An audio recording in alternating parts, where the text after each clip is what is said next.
Jadi kalau meningitis itu kan peradangan selaput otaknya bikin si cairan di dalam otak itu jadi mengental. Jadinya dia nggak bisa ngalir karena jadi mengental karena ada bakterinya. Nah, gitu. pada saat mengental proses bekerjanya otak terhambat. Jelas karena kan di otak banyak syaraf, jadi dia menekan otaknya. Ya, oke. Nah, ini pada saat sama dokter diambil sumbatannya. Jadi dipasang selang. Oh, gitu. Supaya si cairan itu ngalir.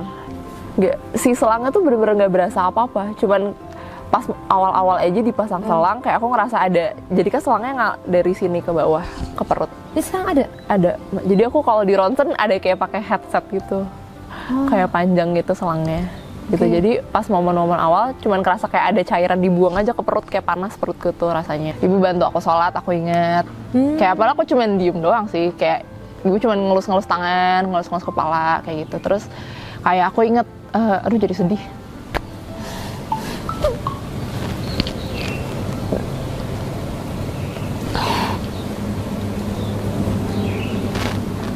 Memori yang luar biasa.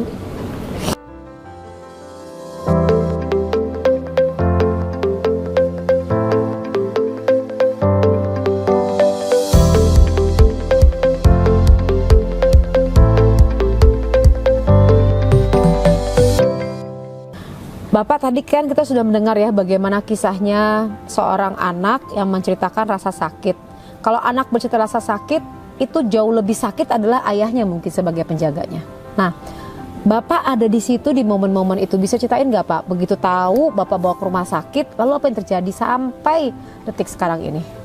Pertama saya anak perempuan dan yang memang sangat diharapkan gitu ya, kehadiran itu sangat diharapkan. Dan yang momen yang paling memprihatinkan saya ketika anak saya sakit ini, dia mulai dari beberapa memorinya yang lupa, hilang dan sebagainya. Terus kemudian jalan mulai gontai sampai akhirnya nggak bisa jalan sama sekali.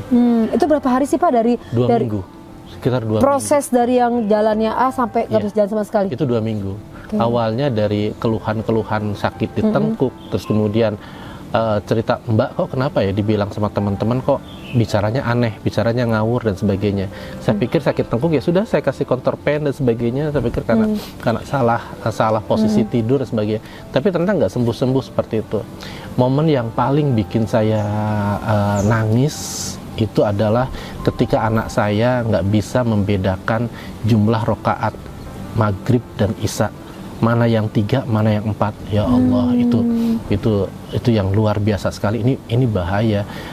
Padahal selama anak saya pertama mengeluh sakit, selalu dibawa ke rumah sakit, cek THT-nya, cek paru-parunya bersih semua. Nah, ketika sudah nggak bisa apa-apa lagi, kemudian saya bawa ke Al-Islamnya nggak bisa nangani, betul, karena peralatannya nggak ada.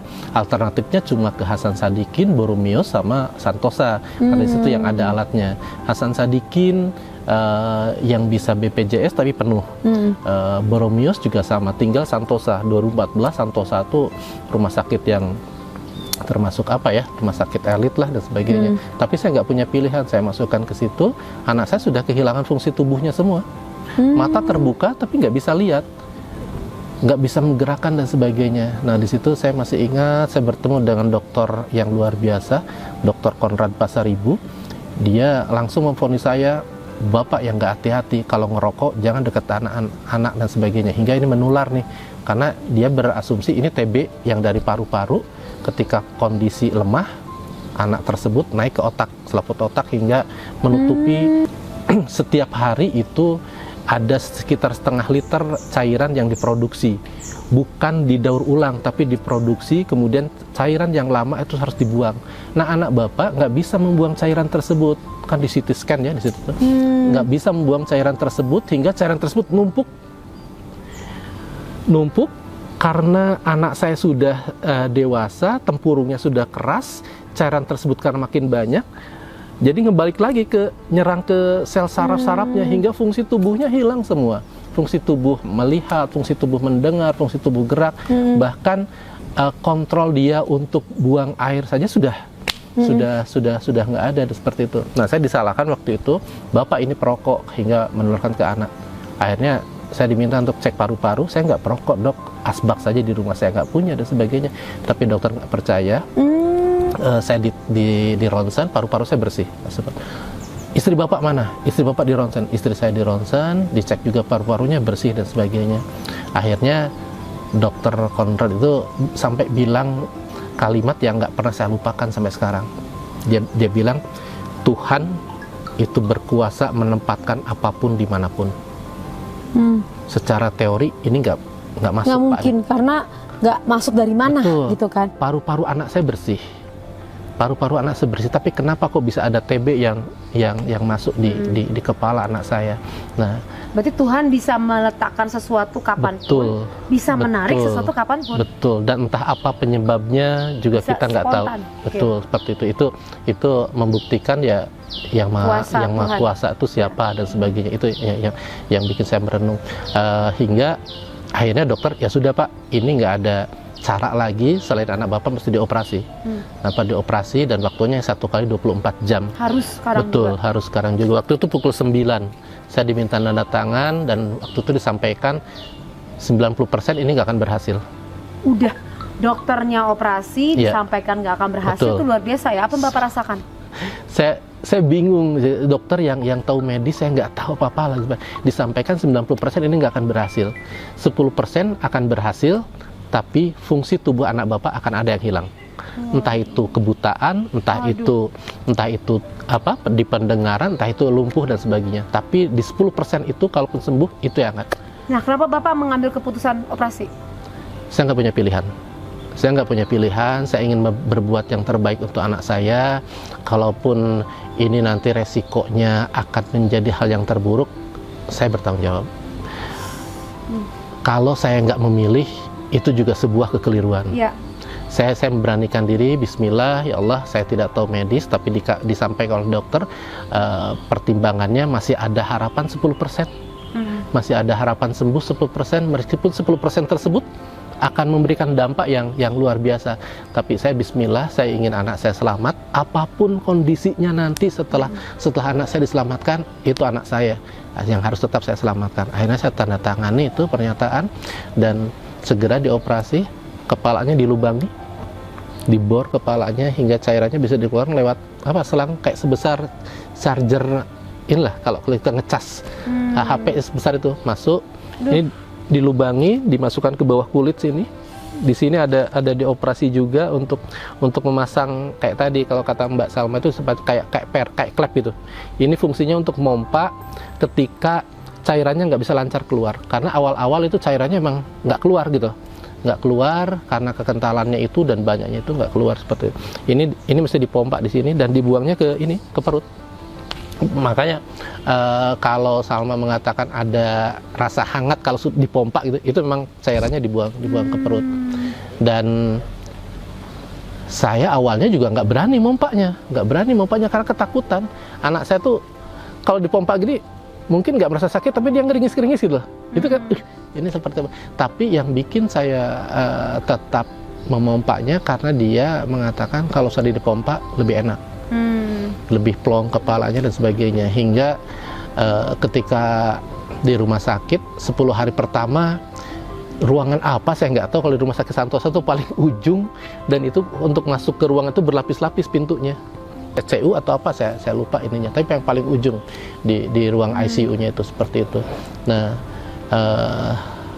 hari keempat anak saya divonis sudah nggak bisa ditolong secara medis. Oh iya. Sudah nggak bisa ditolong secara medis. 4 dokter Datang gitu.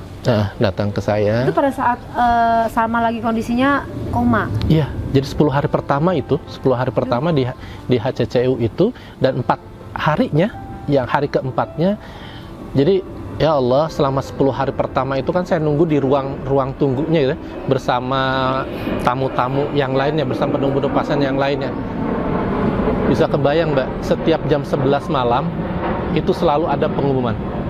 Rata-rata jam 10, jam 11 ada pengumuman dari pasien yang ada di ruang ICU itu, entah itu meninggal, entah itu saya termasuk yang paling lama di situ. Ketika teman-teman penunggu pasien yang lainnya sudah bisa keluar, oh alhamdulillah gitu, seperti itu, bisa pindah ke ruangan rawat dan sebagainya.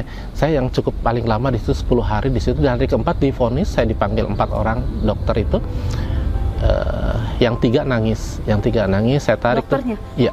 Dokter sampai nangis? Iya. Yang 3 nangis, saya tarik, kalau mau nangis jangan di depan anak saya. Jadi itu ruangan kaca. Jadi 24 jam anak saya tuh diawasi oleh perawatnya itu, tapi di balik kaca itu, nggak di dalamnya. Nah, dokter itu berdiri di depan kaca itu, saya tarik, dok, kita bicara di tempat yang lain. Nah, disampaikan lah strateginya, mindsetnya supaya anak dikasih tahu yang baik-baik aja. Betul. Dikasih tahu anak opa nggak tertolong. Anak opa nggak tertolong. Kami sudah lakukan upaya obat, kami sudah lakukan upaya terapi apapun, kami menyerah dan sebagainya. Saya disuruh nanda tangan, istri saya waktu itu belum datang. Saya bingung, saya mesti nanda tangan atau gimana. Nangis saya sudah nggak bisa nangis. Terus mau ngadu, saya ngadu ke siapa dan sebagainya. Yang saya pikirkan anak saya mesti sembuh. Kalaupun dokter dan sebagainya sudah nggak punya harapan dan meminta saya untuk menandatangani sebuah nota yang dimana saya nggak akan menuntut apa-apa pada dokter yang sudah nggak punya harapan tersebut, ya nggak apa-apa, saya lakukan itu. Bismillah, tapi saya masih punya harapan.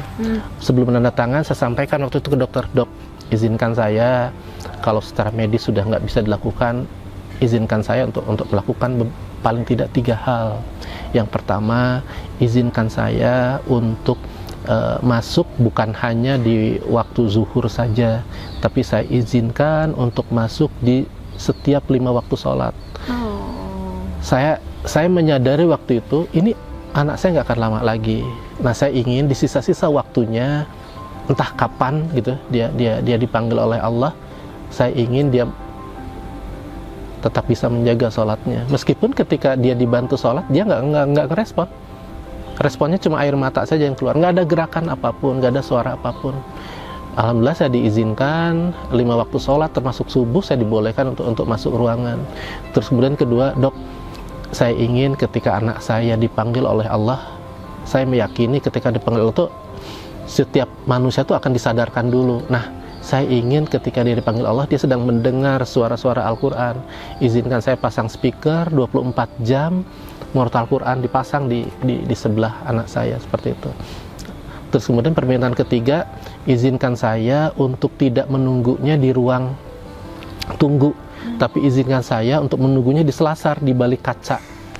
Jadi saya mau tidur di situ, saya mau istirahat di situ. Itu kan selasar, tempat lalu lalang kalau ada ini ya, kereta jenazah ya.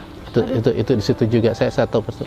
Nah, alhamdulillah tiga-tiganya diizinkan dan disampaikan, Pak, usia anak Bapak tinggal 2 kali 4 jam. Jadi ada 2 kali 4 jam, terus kemudian ya sudah saya tanda tangani, nggak lama. Itu pakai perjanjian gitu ya? Iya. Merinding, ada ya Allah Tuhan. Nggak lama kemudian istri saya datang. Dia ngelihat mungkin wajah saya sudah wajah tegang dan sebagainya. Kenapa Mas, ada apa? Ya saya ceritakan. Usia anak kita tinggal 2 kali 4 jam, itu vonis dokter. Dan mohon maaf tadi saya sudah nanda tangani, saya nggak akan menyalahkan siapapun, tapi tadi saya sudah sampaikan ada 3 permintaan dan dikabulkan oleh Allah. Waktu itu saya belum punya speakernya itu, saya nggak punya speakernya, dan nggak mungkin saya keluar juga, anak saya siapa yang nunggu dan sebagainya. Akhirnya saya minta tolong ke teman, alhamdulillah ada yang bantu ngebeliin dan dipasanglah. Dan besoknya, jadi saya nggak pulang waktu itu, saya sama istri saya nunggui karena itu tadi Mbak, 4 kali 20 iya, 2 kali 4 jam ya, 2 kali 4 jam, 2 kali 4 jam itu paling sebelum subuh gitu loh, itu waktu itu ya, sebelum subuh paling anak saya pergi. Iya, seperti itu. Nah, 8 jam itu perasaan Bapak apa? Semua orang sudah nggak punya harapan untuk anak saya, tapi saya meyakini saya ayahnya, harus ada yang punya harapan. Tapi saya nggak tahu apa yang mesti saya lakukan selain yang 3 hal tadi. Akhirnya saya berpikir, Yang ngasih harapan itu Allah, yang ngasih kesembuhan itu Allah dan sebagainya. Nah, bagaimana saya bisa memaksimalkan ikhtiar mengundang keberkahan dari Allah tersebut untuk bisa menyembuhkan anak saya. Akhirnya saya buka HP saya, semua orang yang ada nomornya di HP saya hubungi. Saya sampaikan permohonan maaf saya sampaikan permohonan doa untuk anak saya dan sebagainya. Saya hubungi semuanya, baik yang baru saya kenal atau maupun yang saya sangat kenal, saya hubungi semuanya. Saya nggak tahu gitu, doa dari siapa yang akan terkabul. Saya sudah berdoa maksimal, tapi Allah belum kabulkan. Mungkin boleh jadi ada doa dari orang-orang yang apa ya, orang yang lain itu yang dikabulkan. Betul, yang dikabulkan itu saya coba lakukan itu. Terus kemudian saya datangi tukang-tukang warung sekitar rumah sakit. Sekitar rumah sakit. Jadi saya mintakan doa juga ke mereka. Saya temui bahkan tukang karcis parkir itu saya mintakan doa, karena saya nggak tahu doa itu bukan hanya bisa jadi bukan dari orang-orang yang nampak hebat gitu ya, tapi orang-orang kayak tukang parkir, tukang sapu, tukang satpam dan sebagainya. Saya minta itu semuanya doa-doa sebagai itu. Dan kalau nggak salah sekitar pukul 10 pagi itu saya, wah ya Allah, ini nggak ada kabar kan tentang anak saya. Karena kan nunggunya sampai subuh. Betul, nggak ada kabar anak saya. Berarti ya Allah, ya ini mungkin ya bisa selamat. Nggak, justru malah karena nggak ada kabar kan, nggak ada kabar anak saya tertolong dan sebagainya, nggak ada kabar anak saya tertolong, nggak ada kabar anak saya baik-baik saja. Betul, seperti itu. Akhirnya emang kita nggak boleh datangin ke ruang ICU atau ke dokter? Nggak boleh. Jam 10 saya dipanggil, saya disalamin. Saya pikir dia akan mengucapkan duka cita, tapi dia salamin, selamat ya Pak, Bapak sudah luar biasa, Bapak mau bertahan, Bapak masih punya harapan. Saya masih ingat betul omongan dokter, anak Bapak insya Allah terselamatkan. Oh ya Allah, itu luar biasa. Itu masa kritisnya berarti ya? Itu luar biasa sekali. Oh ya Allah, saya yakin ini bukan karena medis ya. Ya, karena tenaga medisnya udah mengatakan udah nggak ada harapan. Itu udah benar-benar dari Allah semua. Betul. Kayak ini karena doa dan sebagainya. Dan itu setelah dioperasi ya? Ya, setelah dioperasi. Jadi hari keempat setelah dioperasi. Ya dokter menyatakan menyerah itu karena gitu. Kalau ini ditolong juga Pak, seperti membawa orang di kedalaman ribuan meter, ditarik cepat-cepat ke atas. Betul, nyampe atas, tapi jantungnya pecah dan sebagainya. Jantungnya pecah dan sebagainya. Betul, dia dokter menganalogikan seperti itu.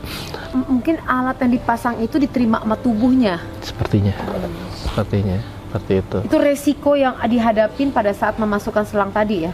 Iya, dokter masih melanjutkan perjuangannya karena masih ada harapan. Menurut dokter masih ada harapan. Luar biasa Pak, ini ada yang di luar nalar seperti itu, ada yang di luar nalar. Akhirnya dilanjutkanlah pengobatan berikutnya, tapi sempat dihentikan karena obat yang diberikan ke anak saya, mungkin dokter lah mungkin yang lebih tahu ya, obatnya yang super gitu Mbak, yang super keras atau apa gitu, hingga sempat dihentikan di hari keberapa saya lupa, hari ke-5 liver kena. Aduh. Yang ada momen yang menarik di situ, ada saudara saya, sepupu saya yang secara ekonomi sangat terbatas, tapi dia punya kepedulian tiap hari mengantarkan Yakult ke untuk anak saya, karena memang disarankan minum Yakult, padahal Yakult itu sudah disiapkan oleh rumah sakit juga, dari semua rumah sakit. Dia ngantar tiap hari, nggak banyak, 1. Tapi saya lihat ini bentuk kepedulian dan boleh jadi doa dari orang-orang seperti ini nih, seperti itu yang dikabul. Saya terima dan sebagainya. Terus kemudian juga banyak kan yang menghubungi saya, Pak Mardi mohon nama anaknya siapa, ini kami sedang yasinan nih, dan sebagainya. Ada juga di tempat lain saya nggak kenal sama sekali, saya dapat kabar nih dari teman saya sedang pengajian, Pak Mari, mohon namanya nanti biar sebutkan doanya. Dan besoknya itu banyak botol-botol air doa ya yang dikirimkan ke rumah sakit. Cuma saya kan nggak berani kalau meminumkan, tapi saya nggak membuangnya. Ini bagian dari ikhtiar mereka juga untuk kesembuhan anak saya. Saya pakai untuk nyeka tangannya, nyeka kakinya. Saya bilang ini bagian dari doa-doa mereka. Saya nggak tahu doa dari mana akan terkabul dan sebagainya. Dan saya tahu anak saya semangatnya nggak ada. Salah satu caranya bagaimana saya menyemangati dia, saya ceritalah. Tadi dia nunggu cerita itu. Betul, saya cerita tentang masa-masa saya suka, masa-masa saya bertemu istri saya, masa-masa banyak hal lah yang saya ceritakan ke anak saya. Kenapa? Karena saya ingin satu, saya ingin menyemangati dia. Yang kedua, saya mesti alihkan perhatian dia dari rasa sakitnya gitu loh. Saya mesti alihkan rasa sakitnya. Bahkan saya makan di depan anak saya gitu. Anak saya sedang istirahat, makan di depan anak saya suka marah nih kalau saya makan. Karena saya terlihat lahap gitu. Menstimulasi dong. Saya terlihat lahap, makan. betul. Ini nggak mau makan sama sekali. Oh ini gimana? Saya makan dengan lahap dan sebagainya. Meskipun sebenarnya saya ingin nangis gitu makan itu. Bagaimana saya menyemangati anak saya tanpa harus saya cerita, ayo nak semangat. Saya nggak pakai bahasa gitu Mbak. Tapi saya coba saya ceritakan banyak hal tentang saya. Saya nggak tahu cerita itu menarik atau enggak. Saya nggak tau. Tapi dia, ayo Pak cerita lagi. Seperti itu. Apalagi Pak keajaiban yang Bapak dapatin? Setiap 2 sampai 3 hari sekali saya mesti isi deposit. Untuk biaya perawatan anak saya selama sebulan di situ tuh. Oh, oke. Saya tahu kalau ATM saya sudah kosong, tapi saya harus isi deposit antara 5 sampai 10 juta tiap 2 sampai 3 hari sekali. Saya nggak tahu ini dari mana dan sebagainya. Saya sudah pinjam juga, tapi nggak mungkin lah saya terus-terusan pinjam. Akhirnya ya sudahlah, Bismillah, saya berdoa pada Allah. Saya nggak tahu dari mana lagi, tapi saya ikhtiar. Saya bawa ATM saya menuju tempat ATM tersebut. Saya tahu isinya kosong. Tapi kemudian saya sengaja agak memutar jalannya. Saya baca sebisa saya, doa-doa, hafalan sebisa saya. Dan ketika saya masukkan kartu ATM tersebut, ada sesuai jumlahnya dengan yang saya butuhkan saat itu. Masya Allah. Itu berulang sampai 3 kali yang saya rasakan, berulang sampai 3 kali. Dan ketika yang keempatnya saya merasa yakin, kemarin saja ada. Nah ketika saya menuju ATM, nggak lagi memutar, bacaannya juga nggak sebanyak kemarin. Dan ketika saya lihat ATM saya kosong. Oh gitu. Situ saya nangis luar biasa. Saya sudah takabur. Saya sudah takabur, dan ini mungkin yang paling dibenci oleh Allah.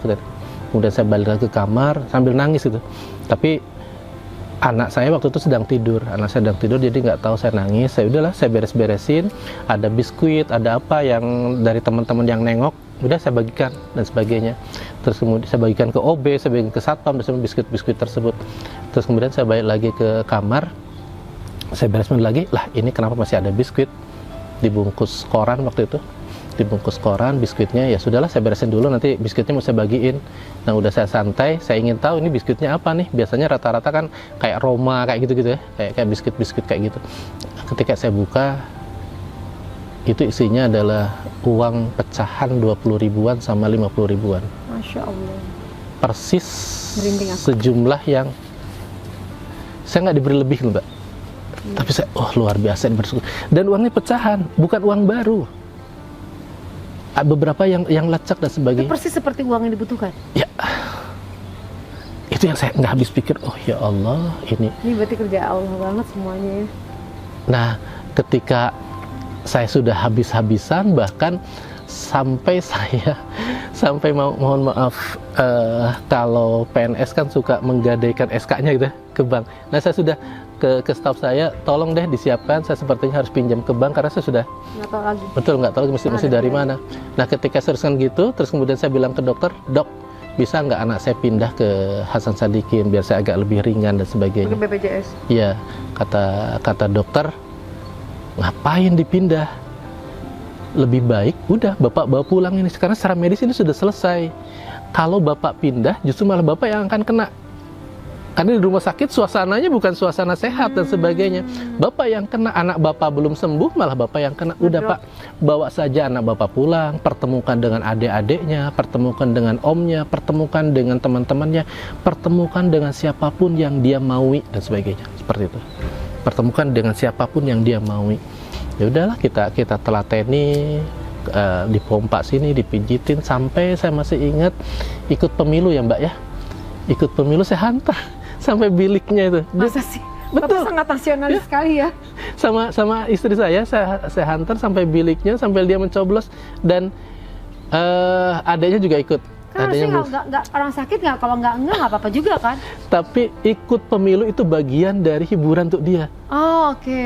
Bagian hiburan dari dia. Terus dia tuh, saya sengaja, alhamdulillah ada-adanya super kompak. Ayo dek main badminton di depan rumah. Salma nonton. Ketawa-ketawa itu bagian, saya meyakini itu bagian proses dari penyembuhan. Jadi yang di belakang layar bapak semua nih men-set up ya. Ini adeknya nggak pinter badminton ya Mbak ya. Badminton tepak-tepakan gitu, nggak kena, ketawa, nggak kena koknya ketawa, nggak kena koknya ketawa. Terus kemudian pengen lihat warung gitu ya, pengen lihat warung, masih diantar sampai ke warung.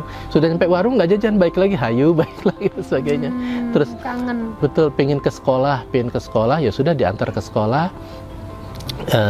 Saya titipkan, saya ke kantor. Waktu itu kantor saya dekat dengan sekolah dia, nggak lama, paling setengah jam. Pak, Salma pengen pulang. Wali kelasnya, ya sudah, saya jemput, baik lagi, cuma setengah jam itu di sekolah.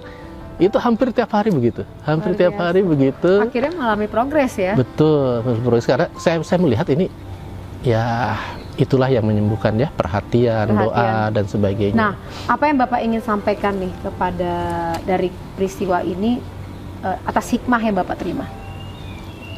Saya pikir semua momen yang diberikan Allah itu pasti ada kebaikan di dalamnya itu. Cuma bagaimana kita mensikapinya. Kalau kita mensikapinya secara cerdas, kemudian menganggap itu bagian dari kita, anak sakit itu adalah bagian dari kita, ada andil kita juga, dan kesembuhannya pun adalah bagian dari kita, maka insya Allah kesembuhan itu akan hadir. Dan ketika orang lain sudah nggak punya harapan, ya kita yang harus menjaga harapan itu.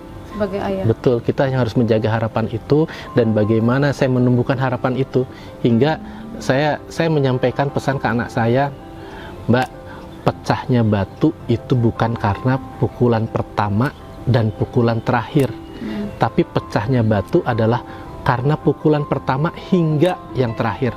Nah, kita tidak tahu pukulan terakhir itu kapan. Pukulan terakhir itu kapan, tapi tugas kita adalah terus saja meyakini. Betul, terus saja melakukan memukul-mukul batu tersebut. Maksudnya kan berikhtiar terus dengan segala keyakinan batu itu suatu saat akan pecah. Wah, luar biasa.